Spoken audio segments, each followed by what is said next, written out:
setelah kamu cerita tadi, bagaimana cara kamu menanggapi tentang permasalahan keluarga kamu ini? Itu juga saya bingung Bu. Saya kan di sini datang untuk konseling dan ingin bercerita juga gitu kepada ibu. Jadi bisa masih pada solusi gitu kan Bu.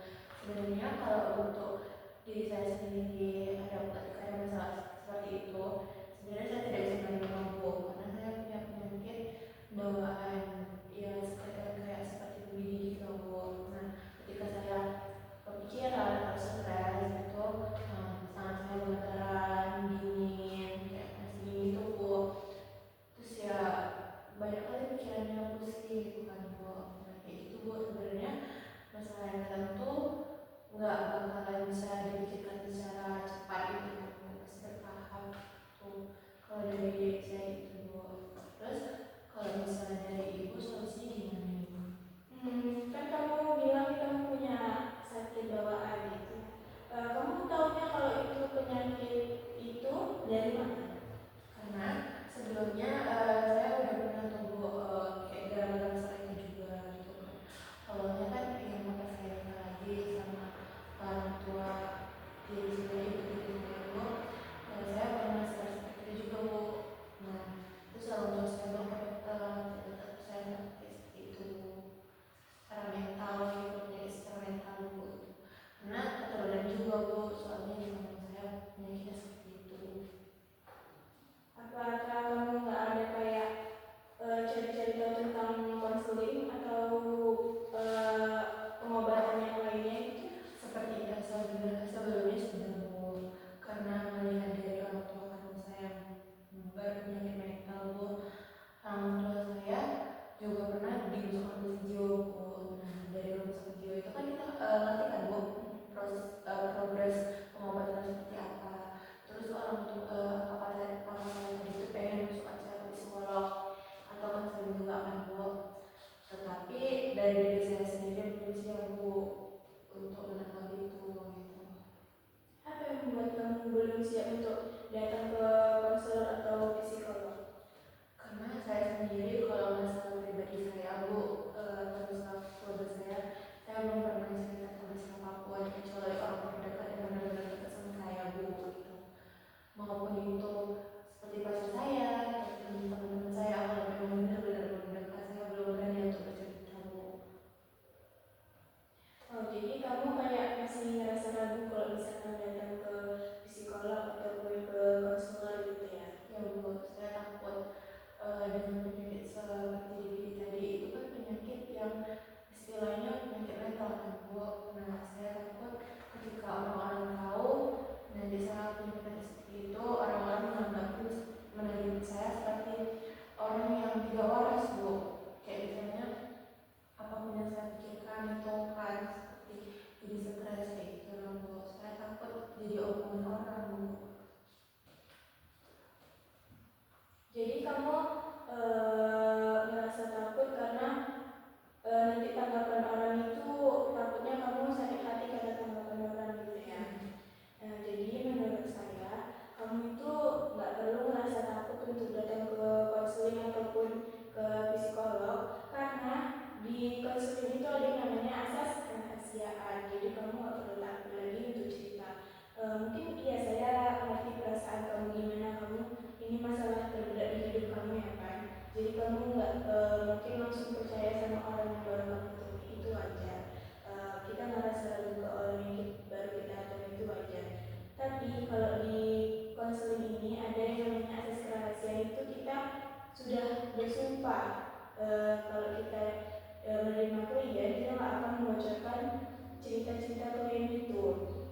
Jadi kamu bisa cerita ke konselor itu dengan leluasa, jadi nggak perlu kamu alih rahasia-rahasiakan lagi, karena kalau kamu masih ngerasa takut, kamu masih menyembunyikan luka kamu gitu, itu malah efeknya ke kamu itu nggak bakal menemukan solusi kalau kamu masih tertutup gitu kan.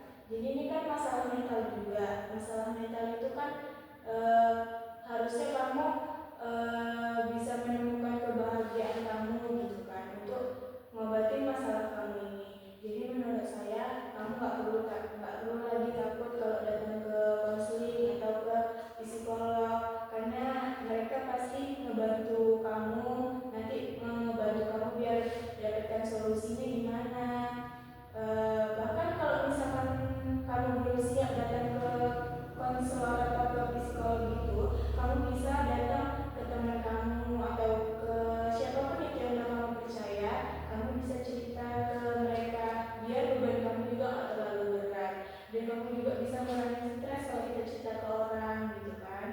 Jadi nggak semua tuh harus kita pendem gitu kan, karena kalau memendam sesuatu itu pasti nanti baliknya ke diri kita sendiri nanti yang bakal menerima konsekuensinya, karena kita terus-terusan merasa kuat gitu. Kita juga butuh orang lain kan di hidup kita gitu. Jadi gimana, kamu masih takut untuk datang ke konseling lagi? Insya Allah dia aku seperti yang ibu katakan tadi, pengertiannya tadi kayak sangat takut gitu kan bu. Mungkin suatu saat nanti kalau misalnya saya sudah yakin pasti bu, tapi ada masanya gitu kan bu, saya bakalan konseling tapi untuk psikolog. Iya, kalau kamu mau cerita ke ibu lagi nggak apa-apa, nanti kamu datang aja. Selain masalah ini, kamu ada masalah lain yang mengganggu pikiran kamu atau mental kamu lagi? Sebenarnya banyak bu untuk masalah itu, tapi mungkin juga kan saya ceritakan semuanya gitu. Nggak apa-apa sebenarnya, kan kayak yang ibu udah bilang tadi, kita menanamkan asas kerahasiaan, jadi kamu bebas mau bercerita apapun. Nanti ibu bakal dengerin kamu cerita. Kalau emang kamu butuh solusi atau kamu minta solusi dari ibu, nanti ibu bakal kasih kamu solusi. Nanti kita cari jalan keluarnya bareng-bareng. Jadi gimana, kamu siap buat cerita?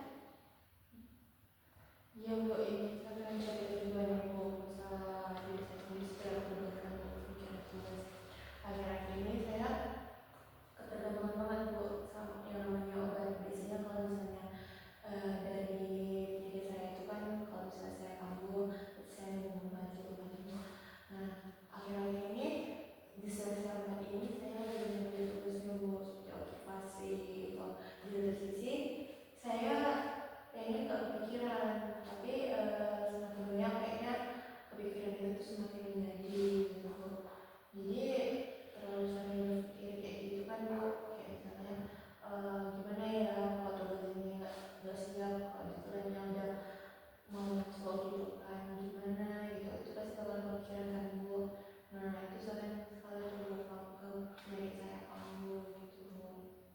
Berarti kamu banyak deadline tugas dan kamu merasa panik kan gitu. Iya. Nah, sebelum deadline itu semakin mepet, di sela-sela waktu itu kamu ada berpikiran untuk ngerjain tugas atau malah kamu biarkan tugas itu menumpuk? Sebenarnya ada bu, sebenarnya saya berpikirnya tugas itu bakalan siap kalau dikerjakan secara matang dan bu. Cuman di satu sisi tugas saya kan bukan hanya sekedar dua bu, nah kan lebih dari itu gitu. Nah sedangkan deadline-nya itu berdekatan bu. Nah nggak mungkin kan saya mengerjakan sekaligus, sedangkan yang ibu tahu kita juga punya keterbatasan juga gitu kan bu, buat semuanya gitu. Kalau ibu boleh tahu keterbatasan apa yang kamu maksudin? Kayak kita sih bu, kayak misalnya kan kita juga nggak hanya tugas yang kita kerjakan kan bu, tapi kita sendiri, saya ikut organisasi bu, di satu sisi saya juga punya tanggung jawab di organisasi. Nah ada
kan lihat kalau dari cerita kamu ini banyak banget kegiatannya ya. Jadi alangkah baiknya kalau misalnya kita ada yang kasih tugas, kita kerjakan dulu tugas yang paling dikumpul lebih dahulu gitu kan. Jadi kan kalau misalnya kita mengangsur-angsur pasti kan nanti nggak jadi bertumpuk, nggak bikin kamu stres juga ngeliat tugas yang makin banyak. Dan kalau organisasi, menurut saya ya baik kamu ikutin organisasi bagus gitu kan, kamu jadi bisa berkembang, bisa banyak kenal orang, jadi sosial kamu tuh jadi bagus gitu kan. Cuman kamu mungkin bisa kayak membatasinya, mengatur waktunya, gimana kamu harus mengerjakan tugas, gimana kamu harus mengatur organisasi. Jadi kamu juga harus memperhitungkan waktu kamu, enggak jadi kayak apa ya, kamu nggak boleh juga kayak terlalu memaksakan yang di luar kehendak kamu gitu kan. Nanti yang ada nanti malah diri kamu sendiri yang merasa capek, malah jadi semuanya berantakan kalau misalkan memang semuanya dipaksain gitu kan. Jadi mungkin dari sekarang kamu bisa lebih tertata lagi, gimana menjadi tugasnya, gimana cara ngatur organisasinya gitu.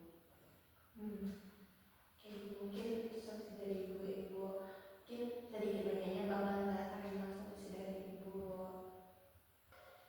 Jadi dari semua cerita-cerita yang kamu ceritakan tadi, apakah masih ada cerita-cerita lain yang belum kamu ceritakan? Ada Bu, kayak misalnya dari mantan saya kan Bu. Dulu saya pacaran sama dia Bu sekitar 5 tahun Bu. Tapi selama pacaran itu seperti kayak nggak ada yang balik dari saya Bu. Kayak awalnya dia yang sengaja Bu, dari awal ceritanya tuh dia yang ngajak duluan pas waktu saya menangkap di tinggi. Nah terus dia deketin saya. Nah itu pun dia deketin saya gara-gara taruhan loh Bu sama kawannya gitu kan. Taruhan sama kawannya itu saya dapat cerita dari dia sendiri. Itu udah setengah perjalanan pacaran kami itu baru dia bercerita bagaimana dia mendapatkan saya gitu kan Bu. Lalu tuh ya udah berjalannya waktu saya pulang juga ke daerah saya karena kan bisa ke daerah tempat gitu kan Bu. Nah ya udah gitu kan. Nah pas waktu di sana itu dia kayak pacaran Bu, tapi kan di satu sisi saya juga ikut orang tua kan Bu, ikut orang tua yang istilahnya orang tua saya tuh parents gitu Bu, saya sebagai anak parents. Nah dia kan Bu saya pacaran, tapi di satu sisi cowok saya ini gak bisa menerima saya jadi sebagai anak parents. Nah setiap kali pacaran saya selalu berbohong kepada orang tua saya Bu untuk bisa bertemu sama dia Bu, misalnya gitu kan Bu. Nah yaudah Bu, setiap hari bertemu Bu. Yang saya sayangkan dari perilaku saya dahulu itu saya setiap malam bertemu sama dia Bu, tapi orang tua saya tidak tahu Bu. Nah kan kami beda rumah nih Bu, orang tua saya dan saya. Nah saya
sebodoh apapun kita ya udahlah gitu, jalanin aja gitu. Nah itu Bu. Terus sampai akhirnya saya diselingkuhin Bu berkali-kali, cuman saya tidak tahu Bu. Akhirnya saya kuliah, waktu di kuliah saya selingkuhin juga dia Bu. Nah jadi gimana solusi dari Bu, dari cerita saya tadi Bu? Jadi kamu rasanya kayak menurut kamu sendiri, nasihat dari kamu pacaran sama dia ini orang tua kamu berarti nggak tahu? Enggak Bu. Nggak tahu. Jadi menurut kamu dengan orang tua kamu yang straight ini menurut kamu benar atau salah? Benar. Nah, jadi kan setelah dengar cerita kamu, kalau kamu minta solusi dari saya, sekarang kamu masih kontak kan sama dia? Masih Bu. Masih berhubungan baik. Masih. Jadi kamu ada nggak rasa penyesalan setelah pacaran sama dia? Ada Bu, tapi mungkin kalau untuk penyesalan tuh ada, mungkin di satu sisi saya juga belum bisa move on sama dia gitu Bu. Padahal saya sekarang sama gitu. Yang buat kamu nggak bisa move on dari dia karena Mungkin sifat dia di cowok yang dari di cowok saya yang sekarang itu tidak ada sifat yang saya sukai gitu. jadi kamu mencari sifat orang lain di diri mantan kamu. Kamu mencari sifatnya mantan kamu di diri orang lain gitu. Iya Bu. Nah, jadi menurut saya sendiri ya, kalau kamu masih mencari mantan kamu di orang lain itu gimana ya? Itu sebenarnya nggak bagus juga. Tapi kan dari diri kamu ngerasanya kamu diperlakukan dengan baik dengan mantan kamu ini. Sedangkan di satu sisi kamu juga sadar kalau sebenarnya dia tuh nggak yang terlalu baik gitu kan. Mungkin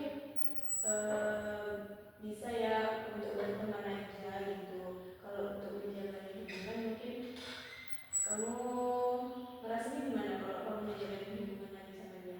Saya belum siap Bu. Kalau untuk menjalin hubungan sama dia saya belum siap. Nah, sekarang gimana hubungan kamu sama pacar kamu yang sekarang ini? Ya bagus aja sih sebenarnya Bu.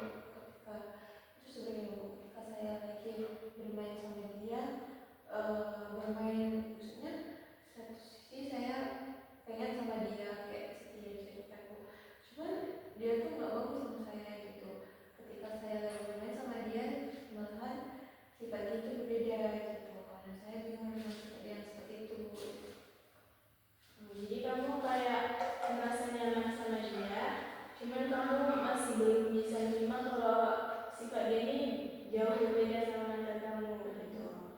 Nah, mungkin kamu bisa ya coba sesekali bicara sama pacar kamu gitu kan. Tapi kita juga nggak bisa ya merubah orang itu sesuai sama kemauan kita gitu kan. Jadi mungkin kamu bisa bicara sama pacar kamu atau enggak kamu juga bisa perbaiki diri kamu biar bisa menerima gitu kan. Nah, pacar kamu sendiri gimana dengan kamu? Agak jauh berbeda itu. Apa dia tahu kamu pernah pacaran sama orang tersebut? Gimana tanggapannya? Ya gitu kan, pasti setiap orang pasti ada masa lalu yang ada. Jadi dia beranggapan ada masalah lain gitu. Jadi setelah kamu putus dengan mantan kamu ini, apakah kamu masih pernah bertemu dengan dia? Tidak Bu, saya tidak pernah bertemu lagi sama dia Bu. Bertemu langsung tidak pernah. Tapi masih berkomunikasi lewat WhatsApp atau HP gitu? Iya Bu. Nah, jadi kamu mungkin ada masa lalu yang belum terselesaikan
kamu kalau misalkan kamu nih yang ini kan ibaratnya kayak selingkuh gitu kan jadinya. Ibaratnya kalau misalkan kamu yang diselingkuhin, kamu bakal bereaksi seperti apa?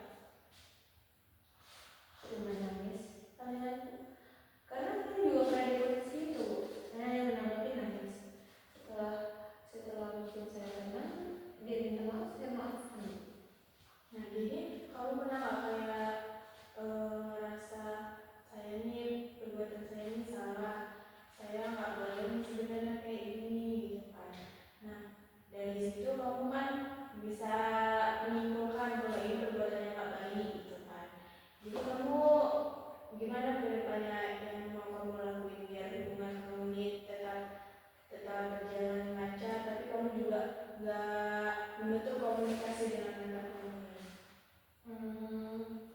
Sebelumnya saya sudah pernah bertanya sama teman saya, Bu, gimana sih kalau misalnya kita nggak balikan lagi, tapi aku sama yang lain, gimana sih reaksinya? Terus dia bilang, Bu, aku nggak benci sama dirimu, cuman di satu sisi aku insecure sama diriku sendiri, kenapa aku bisa kayak gitu sama kamu gitu. Gitu. Jadi kamu setelah berbicara dengan mantan kamu seperti itu, kamu merasa dapat solusi kan? Dapat Bu?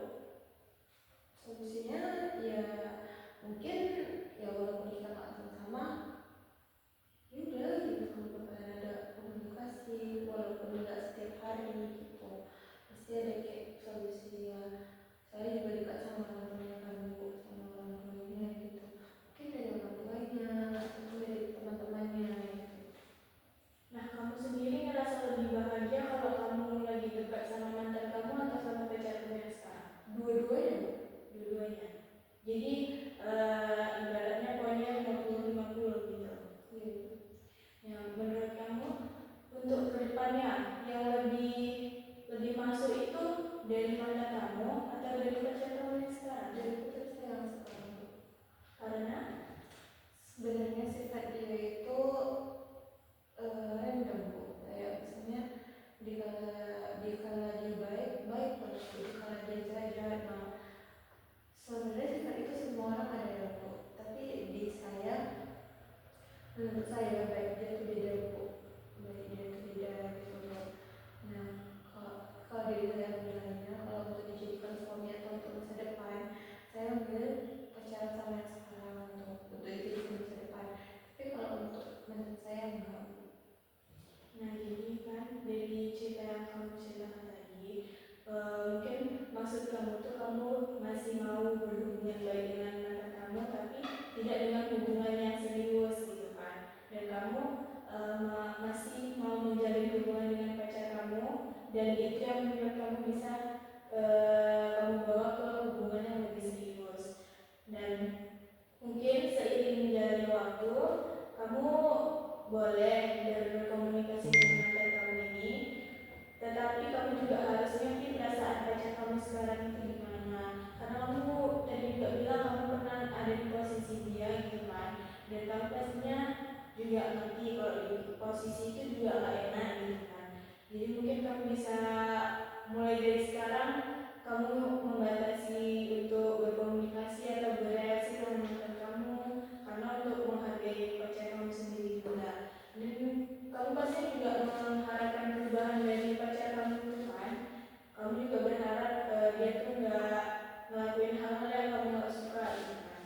Nah mungkin dari sini kamu bisa kayak bicara dua mata sama mantan kamu, sama pacar kamu yang sekarang, berbicara untuk kedepannya itu gimana untuk memulai hubungan yang lebih serius lagi.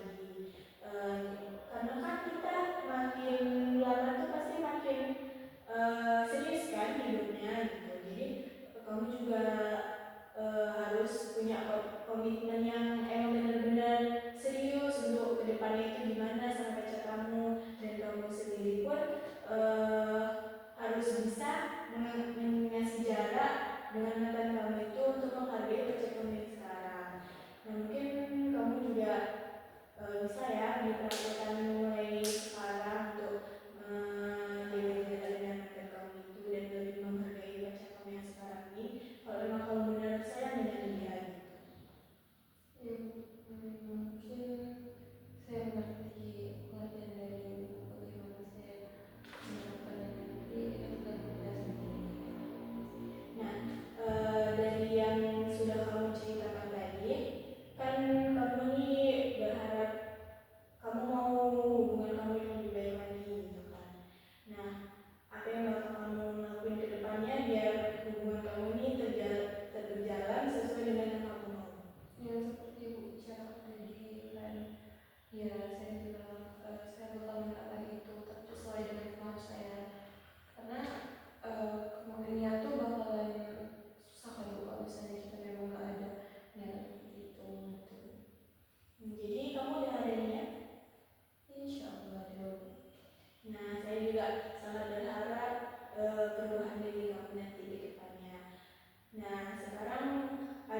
Mungkin saya dulu kan saya ngekos nih Bu. Sebenarnya ngekos itu nggak untuk saya untuk beristirahat kan Bu. Di satu sisi di kos saya tuh ada di depan lagi Bu. Maksudnya di depan kos saya itu ada kos lagi Bu. Terus di depan kos saya itu sering banget Bu orang pacaran kayak otomatis ya udah Bu pacaran jangan di situ juga gitu Bu, ada pacaran tapi sewajarnya aja pacaran di situ. Kadang ini sampai malam-malam Bu, kayak nggak wajar gitu duduk bareng-bareng, ya duduk sekadar duduk nggak apa-apa gitu, tapi berlebihan gitu. Itu sama kamu gimana? Jadi kamu merasa terganggu dengan orang itu yang sering pacaran malam-malam gitu. Iya. Kamu udah pernah belum melapor kayak ke pemilik kos atau ke RT setempat gitu? Udah Bu, Apa tanggapan dari mereka? ya seperti itu Bu. Nanti kalau misalnya ada lagi yang bicara seperti itu tolong hubungi saya sebagai pihak RT gitu. Dan yang sekarang gimana? Mereka sudah kena tegur atau gimana? Nggak tahu ya Bu, masalah itu pernah atau belumnya gitu. Kalau tahu saya dan saudara saya belum ada ya Bu, tapi nggak tahu lah setelah saya lihat itu.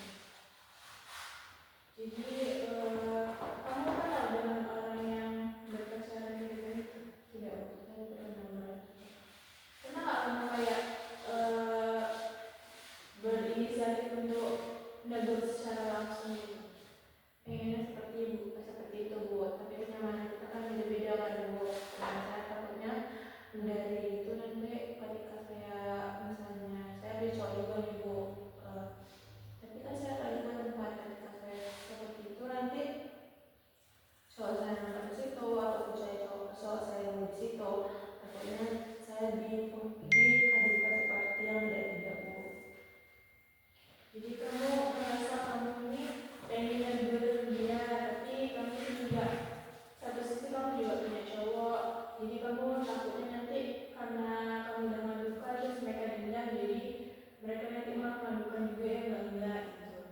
Nah menurut saya mungkin kamu bisa bicarakan dulu ya dengan kawan kamu, atau kalau kamu misalkan kenal sama mereka atau mau inisiatif bicara dengan mereka, mungkin kamu bisa bicara baik-baik, atau enggak kamu udah lapor ke RT ini kan, kamu bicarakan dengan RT ini gimana caranya biar peraturan ini, pastikan di setiap kos itu ada peraturannya ya.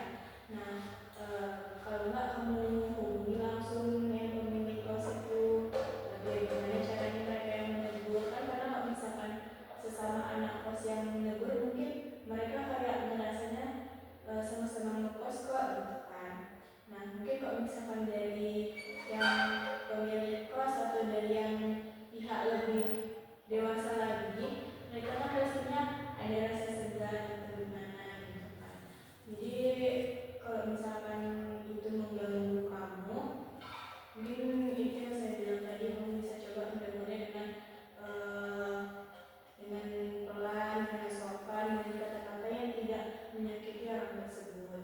Karena kalau misalkan kita salah kata aja, orang bisa sakit hati sama kita gitu kan. Jadi omongan yang kita omong itu dia nggak akan dengar gitu kan. Jadi menurut kamu gimana? Ya mungkin nanti saya bakal bicara sama pemilik kos atau ketua RT di situ biar mereka yang menegurnya Bu. Jadi ada hal lain yang mau kamu ceritakan? Sudah Bu, tidak ada. Nah, dari konseling yang kita lakukan ini, gimana perasaan kamu dari awal masuk hingga konseling kita ini? Alhamdulillah Bu, mungkin sebelumnya awalnya saya deg-degan ya Bu. Satu sisi saya juga belum pernah bercerita tentang masalah saya ini Bu, gitu kan. Nah setelah saya bercerita, saya mulai lega gitu Bu. Saya sudah menceritakan semuanya dari titik sisi yang dan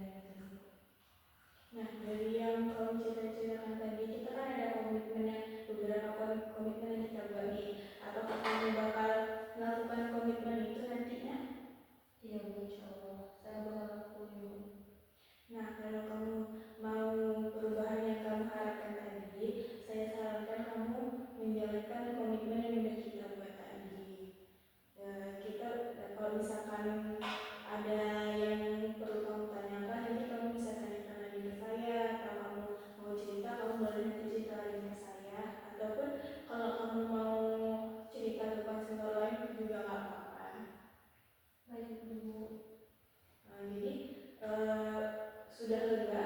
Sudah pulang. Alhamdulillah. Nah, dari konseling tadi gimana menurut